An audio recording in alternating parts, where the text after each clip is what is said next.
Hi all. Medieval India is as simple as a family WhatsApp group. എന്ന് പറഞ്ഞാൽ അവിടെ പാട്ടുണ്ട്, മ്യൂസിക് ഉണ്ട്, ചർച്ചകളുണ്ട്, സൗന്ദര്യ പിണക്കങ്ങളുണ്ട്, ചില സമയത്ത് വലിയ ഫൈറ്റുകൾ ഉണ്ടാവും. ശരിയല്ലേ? ഈ പറയുന്ന പുകയും അല്ലെങ്കിൽ ശബ്ദവും കോലാഹലങ്ങളും ഒക്കെ ഉണ്ടാവും, സെലിബ്രേഷൻസ് ഉണ്ടാവും. ഇതെല്ലാം കൂടി ചേരുന്ന Mughals, Delhi sultanate, bhakti Sufi, dance, music, Mughal miniature painting, architecture, യാത്രകൾ, ഇതെല്ലാം കൂടി ചേരുന്ന ഒന്നാണ് മിഡീവൽ ഇന്ത്യ. അപ്പോൾ നിങ്ങൾ നോക്കൂ, ഒരു 11ാം നൂറ്റാണ്ടിലേക്ക് ഉറ്റുനോക്കുമ്പോൾ എന്താണ് കാണാൻ പറ്റുന്നത്? അങ്ങ് ദൂരെ ഒരു വലിയ സൈന്യം മല കയറി വരുന്നു. വലിയൊരു സൈന്യം, അവരുടെ കയ്യിൽ വെടിക്കോപ്പുകളുണ്ട്, ഗൺ പൗഡർ അല്ലെങ്കിൽ വളരെ അഡ്വാൻസ്ഡ് ആയിട്ടുള്ള വെപ്പൺസ് ഒക്കെ ആയിട്ട് വലിയൊരു സൈന്യം വരുന്നു. ടർക്കിഷ് ഫോഴ്സ് വരുന്നു, ദാറ്റ് ഈസ് മഹ്മൂദ് ഗസനി. അപ്പൊ അയാൾ ഇന്ത്യ കൊള്ളയടിക്കുന്നു. 17 തവണ അയാൾ ഇന്ത്യ കൊള്ളയടിക്കുന്നു. അയാൾ ഇന്ത്യ കൊള്ളയടിക്കുമ്പോൾ അയാളുടെ ലക്ഷ്യം എന്ന് പറയുന്നത് ഇവിടെ ഗോൾഡ് മാക്സിമം അക്യുമുലേറ്റ് ചെയ്യുക, ഗവൺമെന്റ് ഫോം ചെയ്യാനല്ല. അദ്ദേഹത്തിന്റെ ഗസ്നാവിദ് എംപയർ, അവിടെയുള്ള ഗസ്നാവിദ് എംപയർ അതിനെ വളരെ വലിയ രീതിയിൽ അതിനെ എന്ത് ചെയ്യുക, ശക്തിപ്പെടുത്തുക, പുഷ്ടിപ്പെടുത്തുക, അതിനുവേണ്ടി ഇവിടുന്ന് മാക്സിമം കൊള്ളയടിക്കുക. അങ്ങനെ 17 തവണ അദ്ദേഹം കൊള്ളയടിച്ചു. സോമനാഥ ടെമ്പിളും കൊള്ളയടിച്ചു.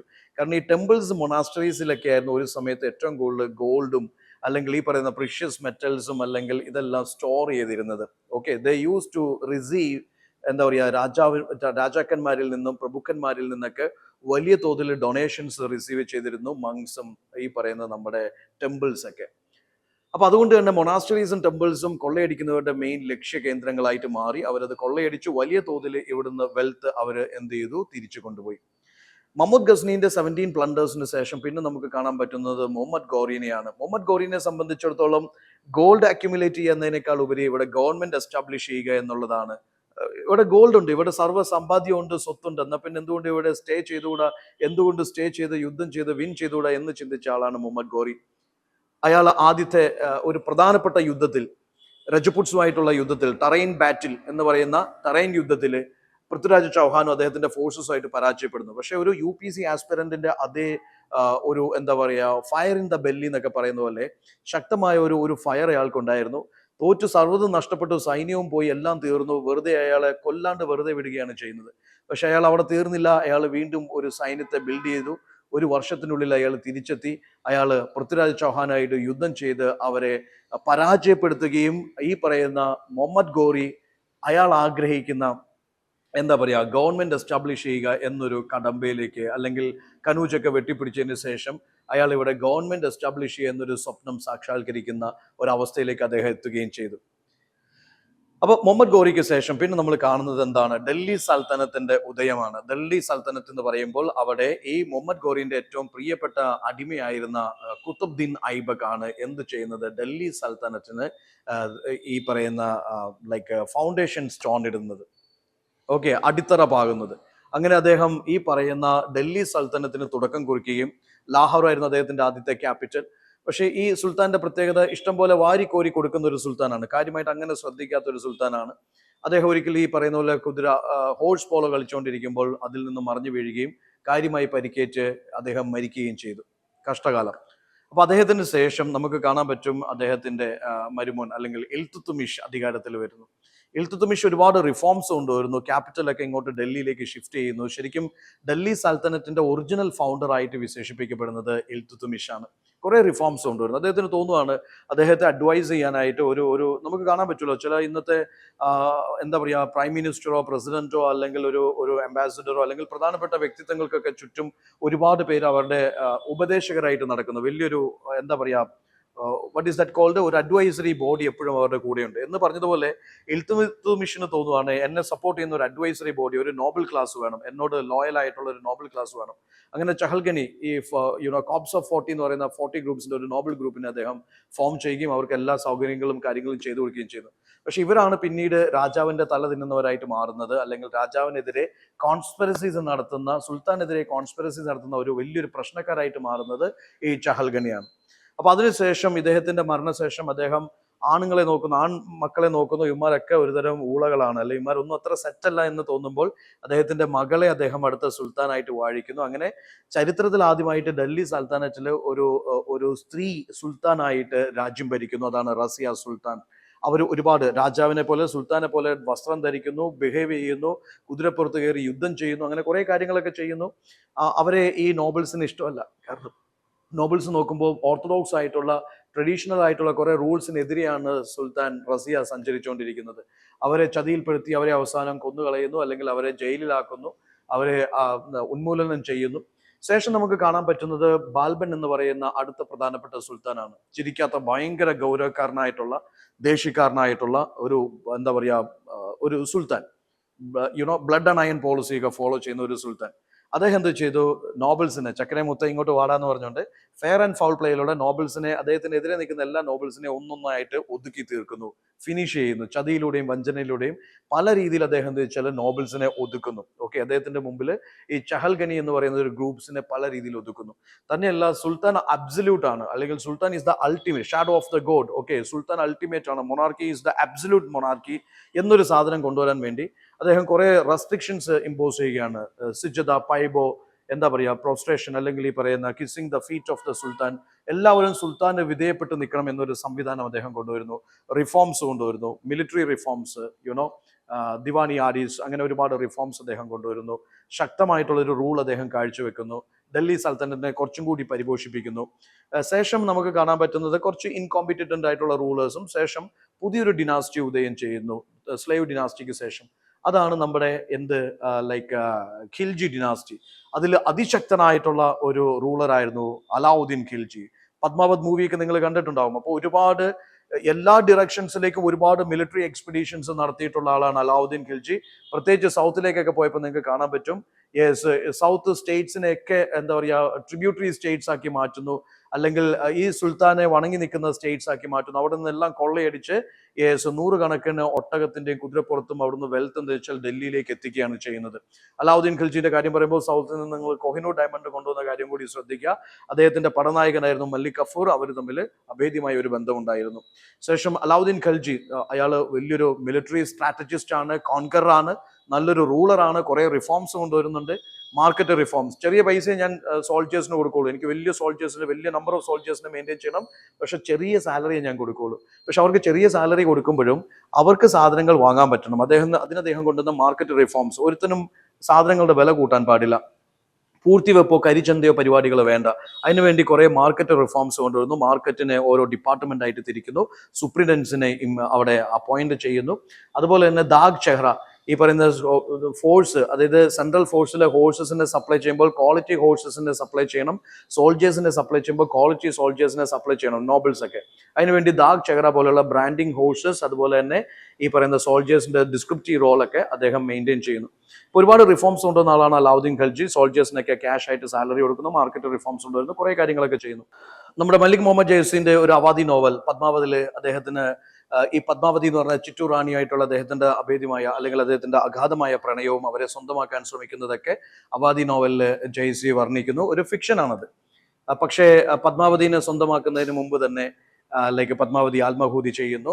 അലാവുദ്ദീൻ ഖിൽജിക്ക് വഴങ്ങാണ്ട് അലാവുദ്ദീൻ ഖിൽജിക്ക് സ്വന്തമാക്കാൻ പറ്റുന്നതിന് മുമ്പ് ആത്മഹൂതി ചെയ്യുന്നു. അപ്പൊ അലാവുദ്ദീൻ ഖിൽജിനെ കുറിച്ച് വളരെ മനോഹരമായിട്ട് വർണ്ണിക്കുന്നു. ഇതിനൊക്കെ ശേഷം പിന്നീട് വരുന്ന തുഗ്ലക് ഡിനാസ്റ്റിയാണ്. വളരെ ബുദ്ധിമാനായിട്ടുള്ള ഒരു മണ്ടൻ രാജാവായിട്ട് മുഹമ്മദ് ബിൻ തുഗ്ലക്കിനെ ചരിത്രം രേഖപ്പെടുത്തുന്നു. ഒരുപാട് റിഫോംസ് കൊണ്ടുവന്നു. ഫോർ എക്സാമ്പിൾ, ക്യാപിറ്റൽ ഡൽഹിയിൽ നിന്ന് ദൗലതാബാദിലേക്ക് ഷിഫ്റ്റ് ചെയ്യുന്നു, അല്ലെങ്കിൽ ടോക്കൺ കറൻസി ഇൻട്രൊഡ്യൂസ് ചെയ്യുന്നു, അല്ലെങ്കിൽ ഡോബില് ടാക്സ് വളരെ ബുദ്ധിമുട്ടി നിൽക്കുന്ന ഒരു സമയത്ത് ടാക്സ് എക്സ്ട്രാ ആയിട്ട് ഫാർമേഴ്സിന് വല്ല ചാർജ് കൊടുക്കുന്നു.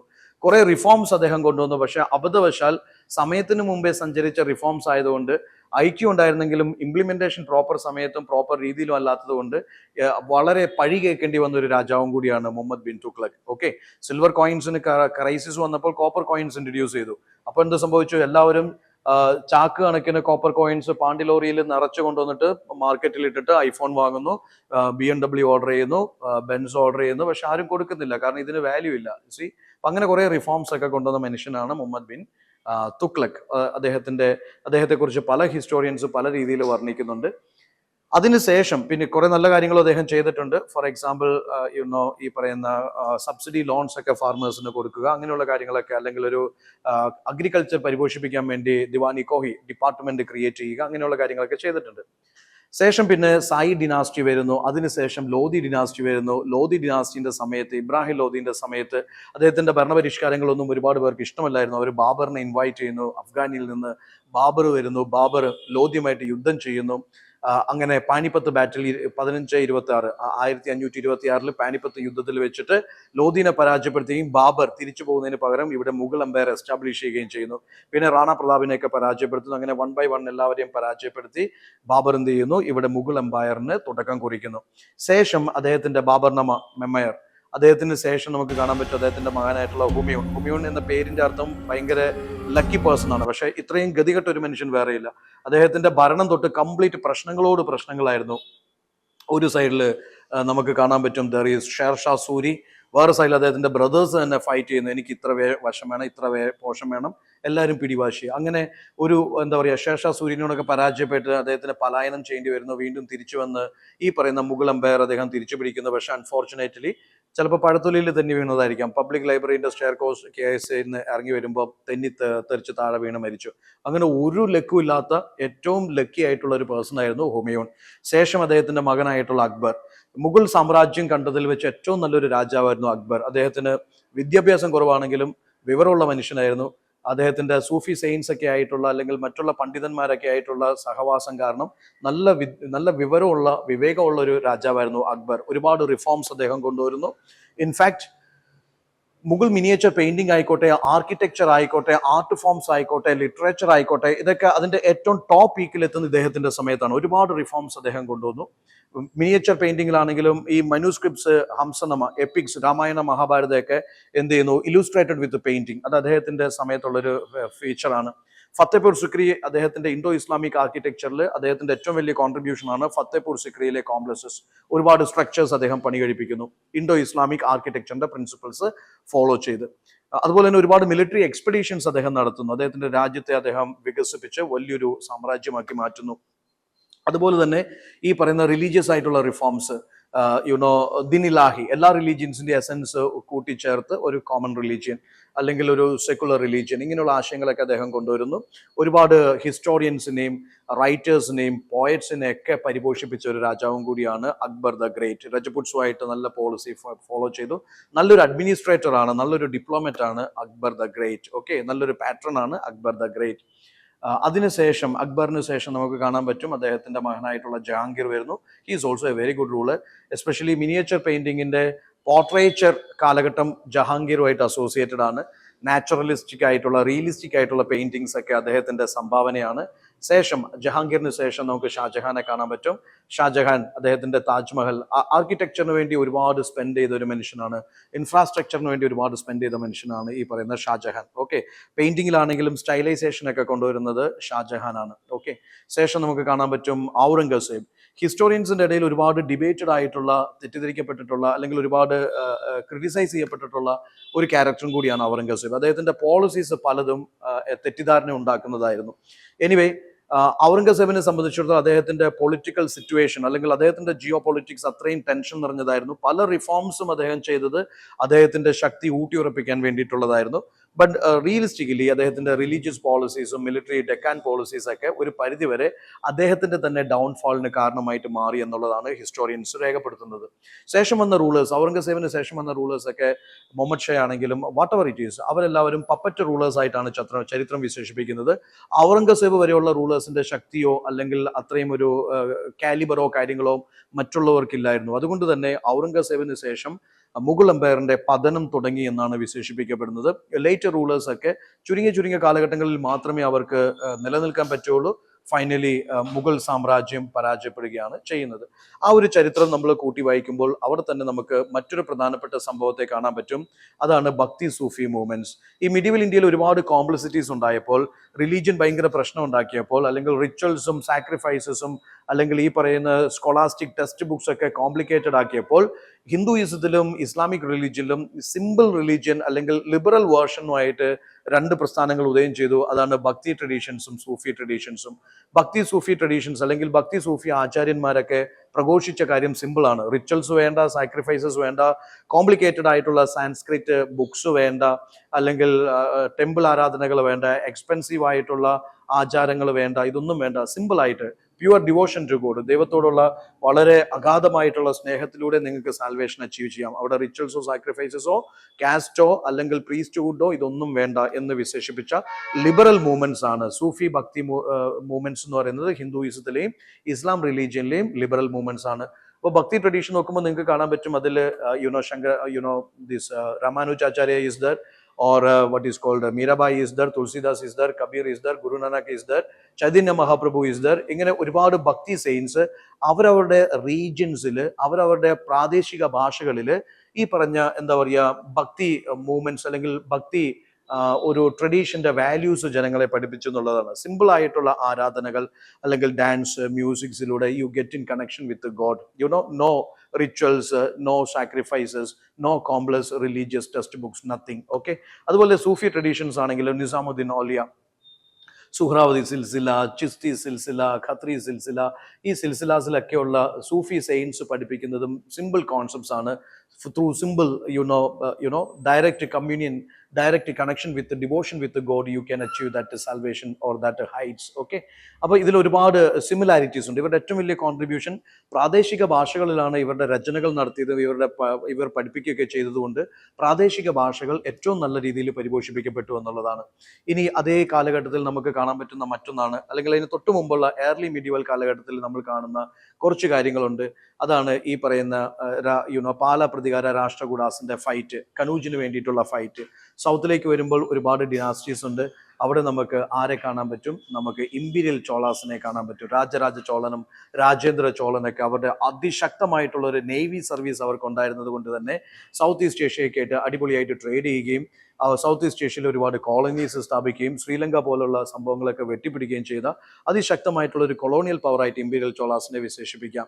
ഈ ഇമ്പീരിയൽ ചോളാസിലെ രാജരാജ ചോളനും രാജേന്ദ്ര ചോളനൊക്കെ വലിയ ബിൽഡേഴ്സ് ആയിരുന്നു, പാട്രൺസ് ആയിരുന്നു, അതിശക്തരായിട്ടുള്ള റൂളേഴ്സ് ആയിരുന്നു. ഇതൊക്കെയാണ് നമ്മൾ ഏർലി മിഡീവലിൽ പഠിക്കുന്നത്.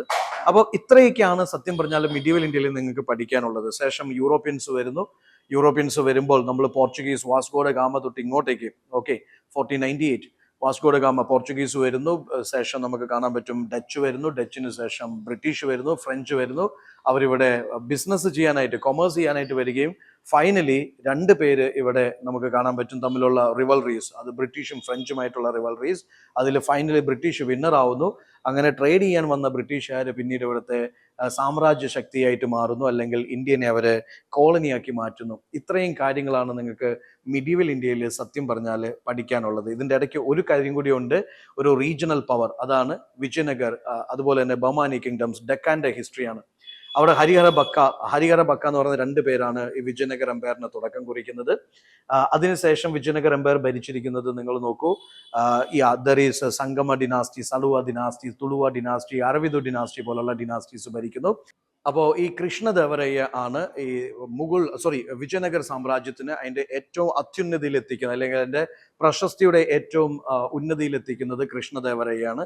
അദ്ദേഹം നല്ലൊരു ഭരണകർത്താവാണ്, നല്ലൊരു റൈറ്ററാണ്, സ്കോളറാണ്, പോയറ്റാണ്, ഒരുപാട് റിഫോംസ് കൊണ്ടുവന്ന നല്ലൊരു അഡ്മിനിസ്ട്രേറ്ററാണ്, ഡിപ്ലോമറ്റാണ്. അങ്ങനെ കുറേ ഏരിയാസിൽ തിളങ്ങുന്ന മനുഷ്യനാണ് കൃഷ്ണദേവരയ്യ.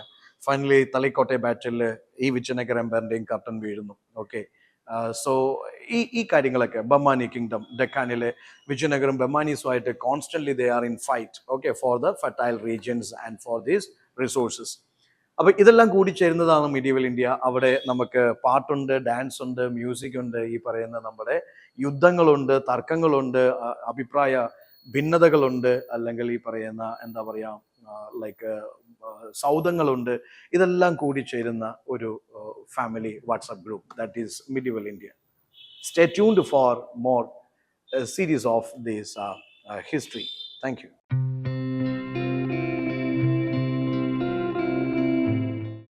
Gallant IAS, chasing your passion to ace.